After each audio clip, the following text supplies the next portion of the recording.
So hello friends, welcome है आपका हमारे चैनल पर। आज जो हम फिल्म एक्सप्लेन करने जा रहे हैं उसका नाम है जीपर क्रीपर 2। इस फिल्म का पहला एक पार्ट हमने पहले ही एक्सप्लेन कर रखा है। अगर आप चाहें तो उसे जाकर देख सकते हैं। ये फिल्म 2003 में रिलीज़ हुई है। तो चलें ज़्यादा टाइम वेस्ट किए बगैर इस फिल्म की एक्सप्लेनेशन को शुरू करते हैं।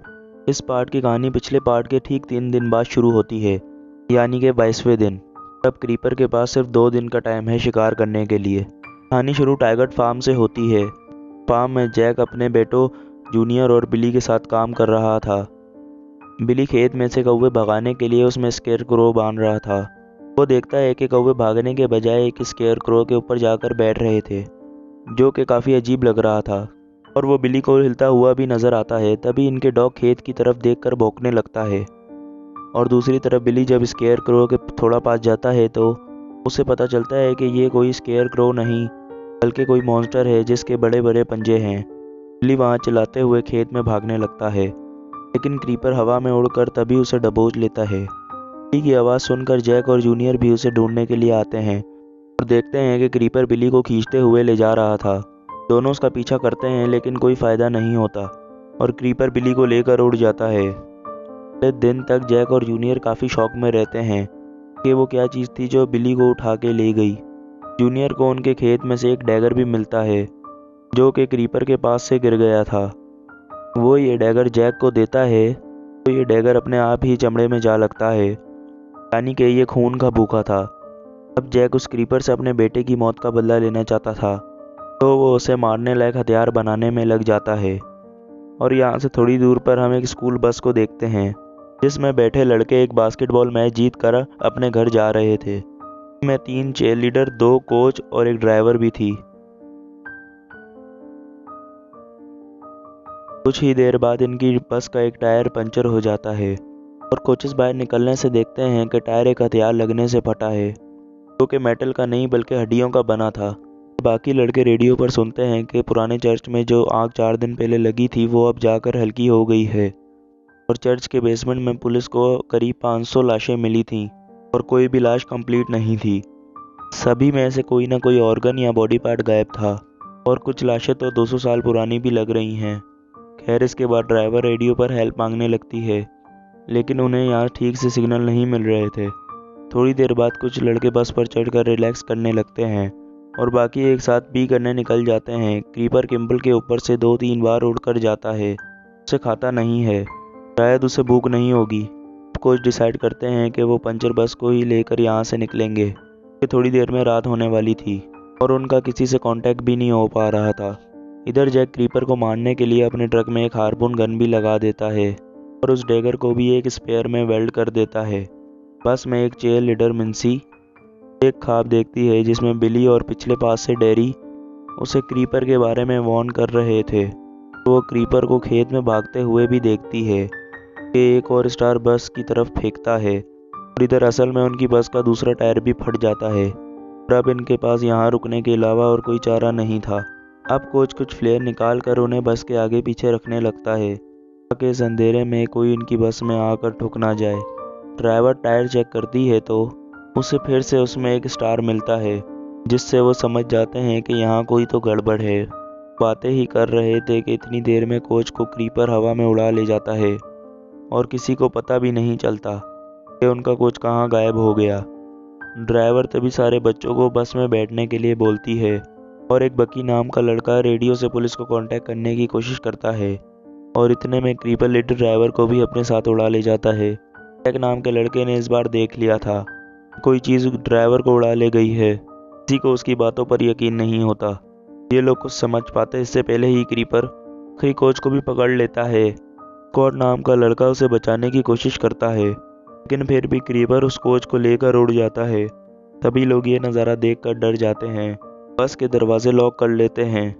इधर जैक पुलिस रेडियो को सुनते ही जा रहा था।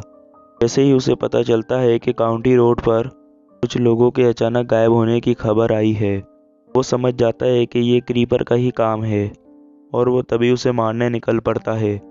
बस में लगातार बकी पुलिस को बुलाने की कोशिश कर रहा था, पर उन्हें कोई रिस्पॉन्स नहीं मिलता। लड़के देखते हैं कि बस में एक फ्लेयर और जेवलिन के अलावा और कुछ भी नहीं था। स्कॉट कहता है कि उन्हें भागकर किसी पास के फार्म में जाना चाहिए और वहां से मदद मांगनी चाहिए। बात को लेकर स्कॉट और डी में बहस हो जाती है। स्कॉट वैसे भी डी से चिढ़ा हुआ था क्योंकि डी उससे अच्छा प्लेयर है। और तभी क्रीपर बस की खिड़की के पास आकर इन सभी को सूंघने लगता है। और हमें पता ही है कि कभी कभी क्रीपर सूंघ कर अपना शिकार चुनता है और इन सब लोगों में वो 6 लोगों को चुनता है। वो थे डांटे, स्कॉट, जेक, टी, बकी। आखिर में डी को सूंघ कर तो क्रीपर को मज़ा ही आ जाता है। फिर क्रीपर थोड़ी देर बस हिलाता है और फिर उड़ जाता है। सब देखकर मिन्सी बेहोश हो जाती है। फिर से एक ख्वाब देखती है जिसमें डेरिक क्रीपर के बारे में उसे सब कुछ बताता है कि हर 23 साल में 23 दिनों के लिए ये क्रीपर जागता है और इंसानों का शिकार करता है। सिलसिला सैकड़ों सालों से चलता आ रहा है और अब तक कोई इंसानी ताकत इस क्रीपर को मार नहीं सकी। मिन्सी होश में आकर सभी को ये सब बताती है। तो ये भी कि क्रीपर ने जिसको सूंघ कर चुना है वो उन्हें मार कर ही रहेगा, लेकिन इन्हें बस आधी रात तक जिंदा बचना है। आज क्रीपर के 23 दिन खत्म हो जाएंगे और फिर वह ज़मीन के अंदर अगले 23 सालों के लिए सोने चला जाएगा। इधर जैक को रास्ते में एक गाड़ी मिलती है कि छत फाड़ कर क्रीपर उसमें बैठे लोगों को ले गया था। तभी बस में बैठे बकी का जैक के रेडियो से कनेक्शन जुड़ जाता है। बकी जैक को सब कुछ बताता है और उसे रिक्वेस्ट करता है कि वो अभी पुलिस को कॉल करके उन्हें काउंटी रोड पर भेजे। लेकिन जैक पुलिस को बुलाने के बजाय अपना रेडियो बंद कर लेता है क्योंकि वो क्रीपर को अपने हाथों से मारना चाहता था। और उधर सब लोग खुश हो जाते हैं। कुछ देर में पुलिस उन्हें आकर बचा लेगी, लेकिन तभी क्रीपर बस की छत पर आता है और बकी को पकड़कर ऊपर खींचने लगता है। तभी रोंडा एक जैवलिन उठाकर उसे पहले क्रीपर के शोल्डर में घुसाती है और फिर सीधा उसके हेड में, जिससे वो बकी को छोड़ देता है। क्रीपर को काफ़ी दर्द हो रहा था। बहुत मुश्किल के बाद क्रीपर अपने सर से उस जैवलिन को निकाल कर फेंक देता है, लेकिन इसमें उसका आधा सर गायब हो जाता है। गुस्से में क्रीपर काफ़ी ऊपर उड़कर बहुत ज़ोरों से बस की छत पर क्रैश लैंडिंग करता है, जैसे बस की सारी खिड़कियां टूट जाती हैं। लेकिन इतनी ऊपर से नीचे गिरने की वजह से क्रीपर बस की छत पर ही बेहोश हो गया था। बात का फ़ायदा उठाकर सभी यहाँ से भागने की कोशिश करते हैं, लेकिन अब बस का दरवाज़ा जाम हो गया था। इसी दौरान क्रीपर का एक फंक नीचे बस में आकर लटक जाता है। डांटे उसके पास जाता है, कहता है कि ये तो बिल्कुल टॉयलेट पेपर जैसा है। बात क्रीपर को पसंद नहीं आती, वो डांटे को उसी पंख में लपेट लेता है। फिर डांटे की गर्दन उखाड़ कर बाकी बॉडी नीचे फेंक देता है। रोंडा छेद में से देखती है कि क्रीपर ने डांटे के हेड को खा लिया था। उसके बाद वो अपने खुद के सर को उखाड़ कर फेंक देता है।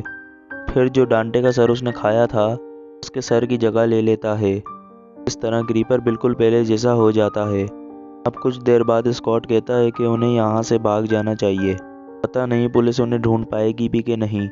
और बस में 2 तरह के लोग हैं, जिन्हें क्रीपर ने चुना है और जिन्हें नहीं चुना। स्कॉट कहता है कि जैक, बकी और डी को बस से उतर जाना चाहिए। इस चक्कर में सभी की जान खतरे में है। इससे डी को बहुत गुस्सा आ जाता है और वो याद दिलाता है कि क्रीपर ने स्कॉट को भी चुना था। देर बहस करने के बाद डी और उसके पीछे बाकी सब बस छोड़ के जाने लगते हैं। स्कॉट की गर्लफ्रेंड तक उसके लिए नहीं रुकती, तो वो भी बस से उतर जाता है। पर तभी आसमान में क्रीपर को देख सभी बस के अंदर जाने की कोशिश करते हैं, लेकिन बस में बैठा लड़का जॉनी उनके लिए दरवाज़ा नहीं खोलता।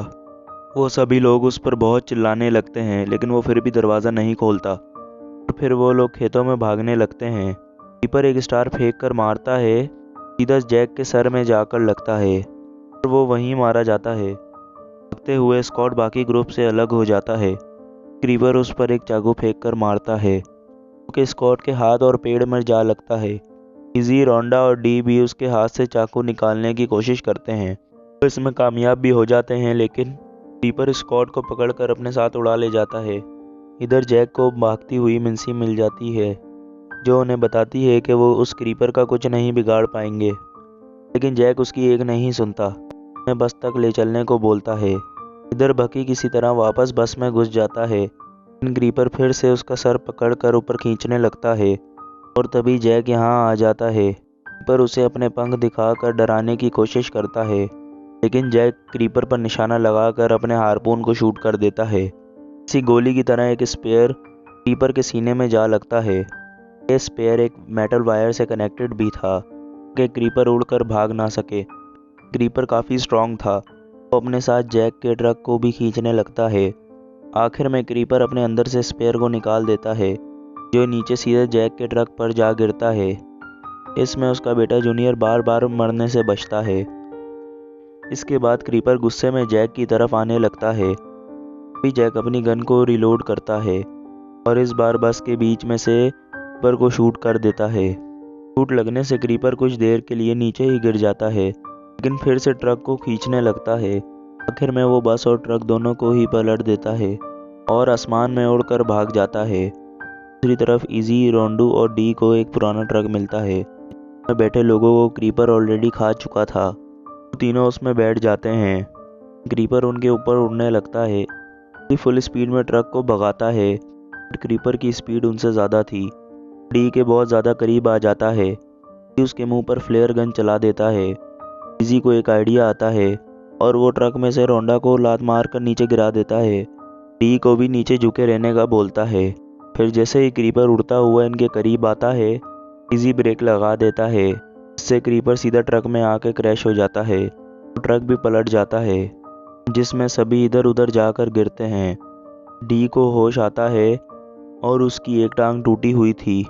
वो देखता है कि उसके ठीक सामने क्रीपर का कटा हुआ पंख पड़ा था। क्रीपर भी होश में आ जाता है, हवा में सूंघ कर डी का पता लगाने लगता है। देखते हैं कि क्रीपर का एक पंख ही नहीं बल्कि एक हाथ और एक पैर भी कट गया था। इस वजह से क्रीपर को उछल कर चलना पड़ता है। फिर क्रीपर उछल कर डी के करीब आने लगता है और क्रीपर डी तक पहुंच जाता है ताकि उसके हाथ पैर खाकर ठीक हो सके, क्योंकि अब क्रीपर काफ़ी कमज़ोर हो गया था तो डी उसे काफ़ी देर तक रोक लेता है। तभी जैक यहाँ अपनी हार्पून गन के साथ आकर क्रीपर को हेडशॉट देता है। फिर उस डैगर वाले स्पेयर को निकाल कर उसे क्रीपर को करीब सैकड़ों बार स्टैप करता है, जिससे कि क्रीपर अपनी आखिरी सांसें लेता है। पर एक आखिरी बार अपनी आंखें खोलकर जैक को देखता है और उसके सर के नीचे जो क्लॉथ थे वो क्रीपर के हेड को कवर कर लेते हैं। सभी चैन की सांस लेते हैं, लेकिन मिन्सी उन्हें बताती है कि क्रीपर मरा नहीं है, बल्कि उसका 23 दिनों का टाइम पूरा हो गया था, क्योंकि आधी रात हो गई है और इसीलिए अब वो 23 सालों के लिए सोने चला गया है। उसके बाद कहानी सीधी 23 साल आगे जाती है। इन टीनेजर जैक के फार्म पर कुछ देखने आते हैं, जिसका जूनियर उनसे $5 लेता है। असल में क्रीपर की बॉडी अभी तक जैक के फार्म में ही लटकी है, जिससे देखने लोग आते रहते हैं। क्रीपर की बॉडी पूरी तरह सूख गई है, लेकिन क्रीपर अभी तक जिंदा है। क्रीपर के ठीक सामने अपनी हार्पून गन और स्पेयर लेके बैठा था। क्रीपर के जागने का इंतज़ार कर रहा था ताकि फाइनली उसे मार सके। क्रीपर के जागने में सिर्फ 2-3 दिन ही बाकी हैं और ये मूवी यहीं पर एंड हो जाती है।